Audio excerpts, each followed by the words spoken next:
Assalamualaikum warahmatullahi wabarakatuh.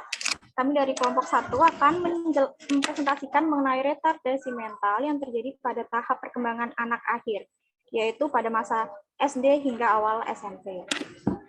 Sebelumnya, perkenalkan, nama saya Anggita Diva Salsabila dengan NIM 130142104 dan teman saya. Saya Intan Paramarta dengan NIM 130142159.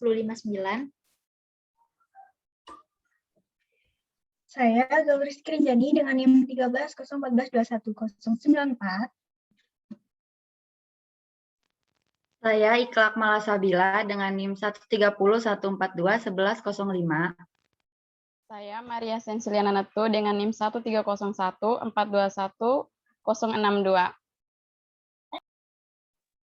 Baik, untuk yang pertama, apa sih retardasi mental itu?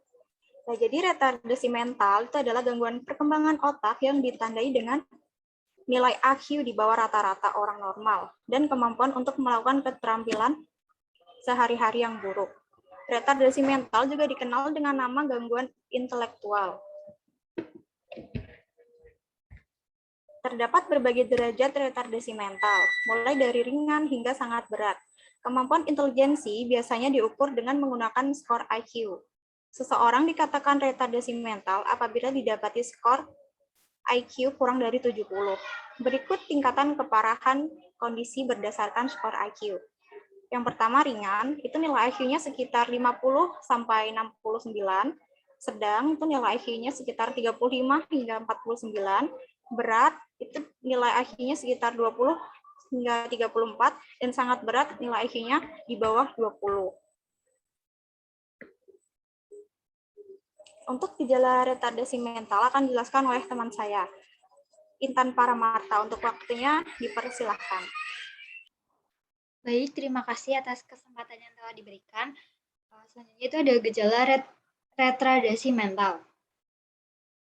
Prognosis gangguan retardasi mental dapat dilihat dari gejala yang dialami oleh penderita gejala retardasi mental. Setiap pasien itu berbeda dari tingkat keparahan kondisi yang dialami. Gejalanya itu dapat berupa mengalami Gejalanya itu dapat berupa sering berputar, duduk berdiri, merangkak, atau terlambat jalan, lalu memiliki gangguan dalam berbicara atau sering telat dalam berbicara, kesulitan mengingat barang, kesulitan dalam diskusi penyelesaian masalah atau pola pikir logis, kesulitan untuk berhubungan dengan orang lain, dan lambat dalam mempelajari suatu hal yang sederhana. Nah, di sisi lain, nilai IQ pasien juga dapat menunjukkan tingkat keparahan gangguan retardasi yang dialami.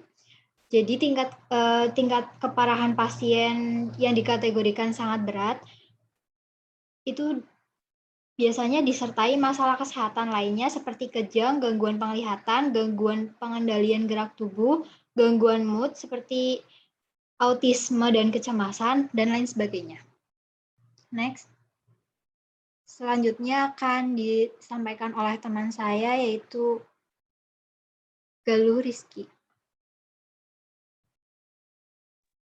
Baik, di sini ada penyebab retardasi mental. Pertama, retardasi mental sendiri disebabkan oleh gangguan perkembangan pada otak. Namun penyebab pasti dari retardasi mental hanya bisa ditentukan dengan pasti sepertiga dari seluruh angka kejadian. Berikut ini penyebab yang paling sering dari retardasi mental. Yang pertama ada kelainan genetik. Kelainan seperti sindrom Down dan sindrom Fragile yang berkaitan erat dengan kelainan genetik dapat menyebabkan retardasi mental.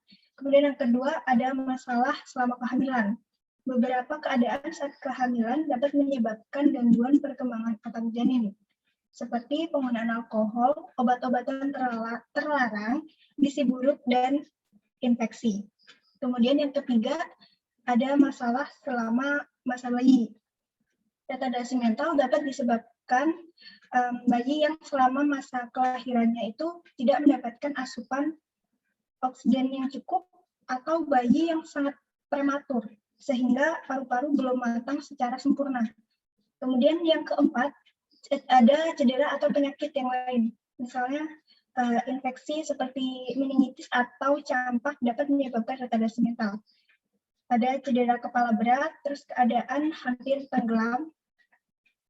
Lalu infeksi otak dapat berpengaruh terhadap retardasi mental. Next. Faktor risiko retardasi mental. Nah, di sini ada beberapa faktor yang dapat meningkatkan risiko retardasi mental pada anak. Yang pertama ada faktor biologis, kemudian ada faktor metabolik, ada faktor prenatal, dan psikososial. Faktor biologis ini contohnya pada kelainan kromosom pada pengidap sindrom Down. Yang kedua ada faktor metabolik. Beberapa kelainan metabolik dapat meningkatkan risiko retardasi mental seperti penyakit peniketonuria atau PKU, di mana tubuh tidak dapat mengubah asam amino fenilamin menjadi tirosin. Yang ketiga ada faktor prenatal. Perawat prakelahiran yang buruk dapat meningkatkan risiko retardasi mental pada bayi, contohnya konsumsi alkohol pada kehamilan dan infeksi saat kehamilan. Lalu yang keempat ada faktor psikososial. Nah, lingkungan rumah dan keluarga dapat menjadi penyebab timbulnya retardasi mental, terutama tipe sosiokultural yang merupakan retardasi mental yang ringan. Next. Kemudian diagnosis ini akan dijelaskan oleh teman saya, Maria. Dipersilahkan. Baik, diagnosis retardasi mental. Dalam mendiagnosis, dokter akan melakukan pemeriksaan pada kondisi pasien secara menyeluruh. Pemeriksaan dilakukan dengan mewawancarai pasien dan orang tuanya, melakukan observasi secara langsung, dan menjalankan serangkaian tes intelektual dan kemampuan penyesuaian diri pasien dengan lingkungannya. Seseorang yang menderita retardasi mental akan menunjukkan dua tanda utama, yakni kemampuan menyesuaikan diri yang buruk dan nilai IQ di bawah rata-rata. Namun, dokter juga dapat melanjutkan pemeriksaan yang mendeteksi faktor penyebab yang diderita.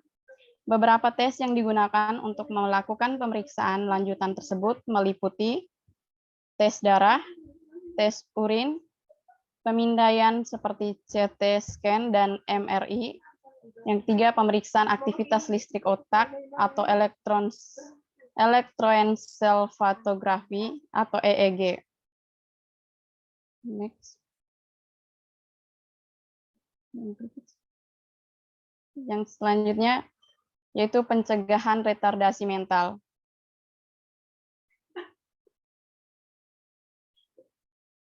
Beberapa penyebab retardasi mental, salah satu yang paling sering dan dapat dicegah adalah sindrom janin alkohol, sehingga wanita hamil sebaiknya tidak mengkonsumsi alkohol.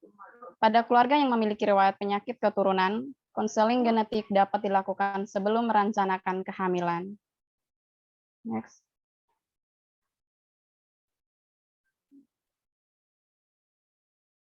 Berikut pengobatan retardasi mental. Next.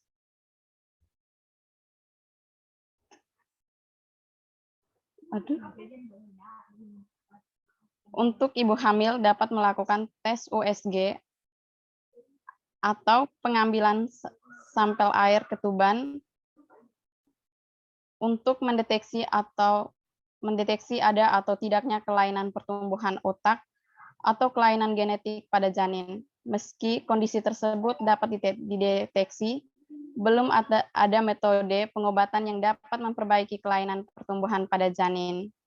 Penanganan yang dapat dilakukan pada pasien retardasi mental adalah dengan memberikan terapi khusus agar dapat beradaptasi dan berkembang dengan kondisinya.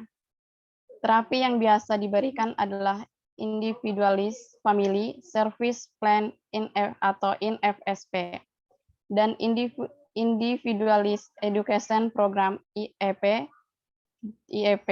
Dalam terapi tersebut, dokter atau terapis akan melatih pasien untuk mengendalikan gejala yang dialami.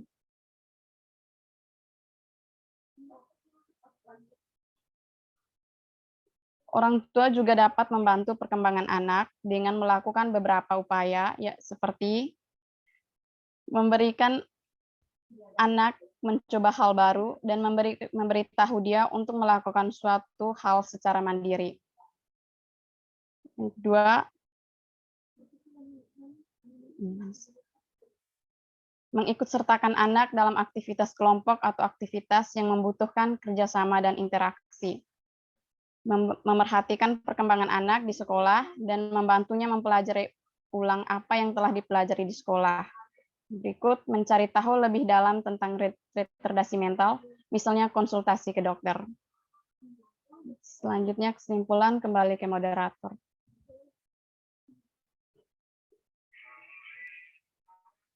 Terima kasih, Maria. Untuk kesimpulan akan dibacakan oleh Saudara Iqla. Dipersilahkan. Astaga. Jadi kesimpulan dari materi yang kami sampaikan, retardasi mental adalah terjadinya gangguan pada kondisi atau perkembangan otak menjadi penyebab seseorang menderita retardasi mental. Butuh waktu dan keterlibatan banyak pihak untuk membantu pasien retardasi mental beradaptasi dengan kondisinya. Segera konsultasi ke dokter apabila mendapati gejala retardasi mental, agar anak dapat penanganan lebih lanjut dan tidak mengganggu masa perkembangan anak pada tahap berikutnya.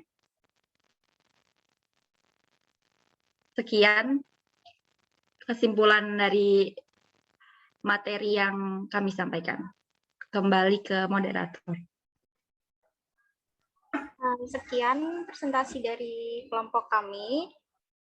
Maaf jika ada kekurangan. Terima kasih. Wassalamualaikum warahmatullahi wabarakatuh.